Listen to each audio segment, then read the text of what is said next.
Salut, nous sommes là, nous sommes de retour. Et bien voilà, c'est parti pour notre rendez-vous de formation.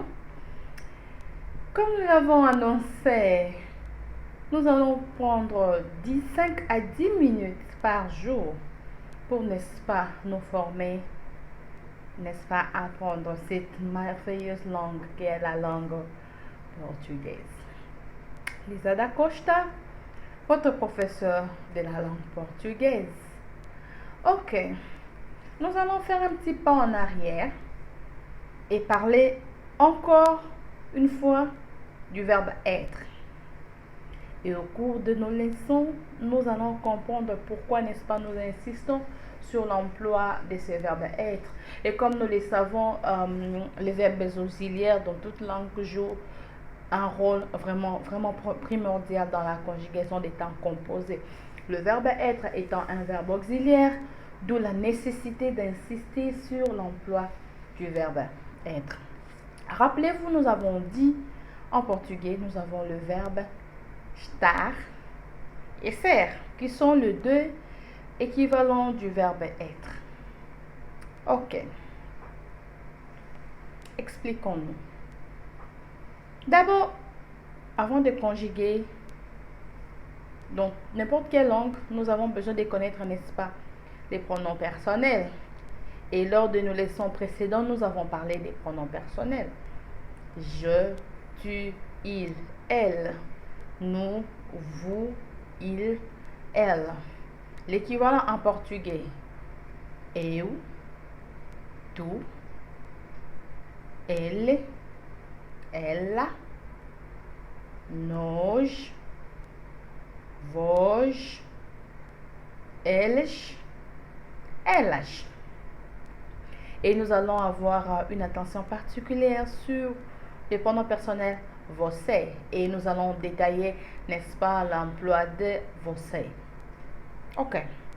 Avant que nous passions à l'écriture, nous allons conjuguer les verbes être. Au temps présent de l'indicatif, commençons avec ser. Eu, sou, tu, és, ele, é, ela, é, nós somos, vós são, eles são, elas são. Je viens là, n'est-ce pas, de conjuguer les verbes être à l'indicatif présent. Nous avons mentionné les pronoms personnels você. Você, c'est l'équivalent de tu et vous. Seulement que você est utilisé dans un langage familier quand nous parlons de tutoiement. C'est là où le você intervient. Você é au singulier, vocês são au pluriel. Ok? Veuillez répéter après moi, s'il vous plaît. Eu sou. Tu és. Ele é. Ela é. Nós somos. Vós são.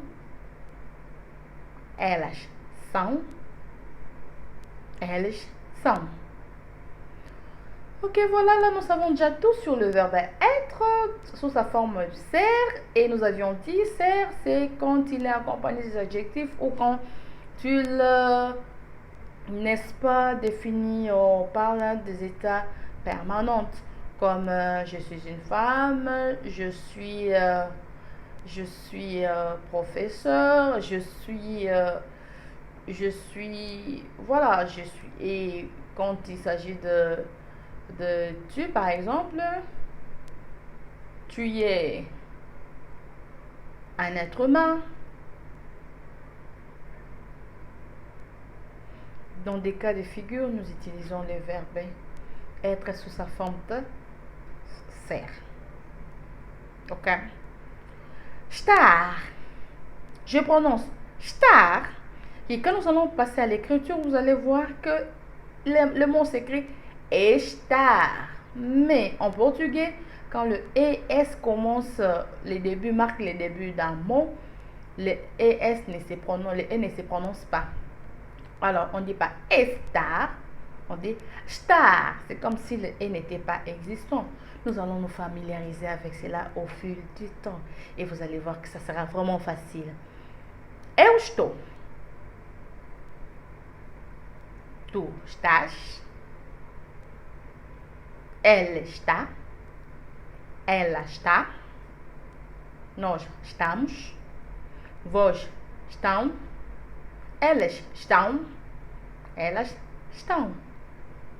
En utilisant você, qui est le pronom personnel familier, você está. Vocês estão. Ok? Voilà, là nous allons passer à l'écriture et nous allons, n'est-ce pas, voir comment on écrit tous ces mots. Quand nous disons eu estou, tu está, elle está, comment est-ce que nous allons, n'est-ce pas, écrire ces mots? Ça sera la deuxième partie de notre leçon. Restez branchés.